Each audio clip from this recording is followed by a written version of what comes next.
commun aux pays membres de l'Union européenne, d'accord? Parce que ça a été jugé par la Cour européenne des droits de l'homme, ok? C'est en quelque sorte une Cour suprême, quoi, à l'européenne, si vous voyez.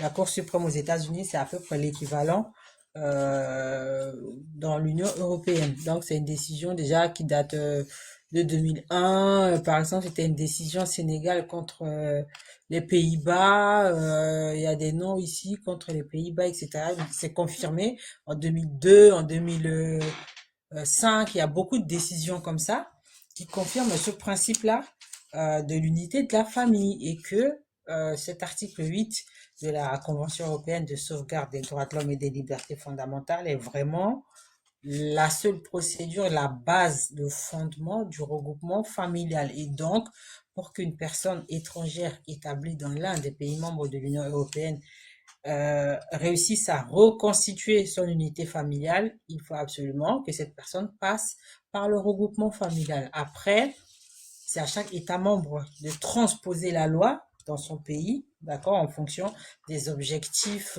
et des objectifs régaliens, etc. Hein. Donc, c'est pour ça que vous voyez que les procédures peuvent différer dans leur mise en pratique dans les pays. En Allemagne, en France, en Belgique, etc., en Italie et tout. Donc, bonsoir Wilfried.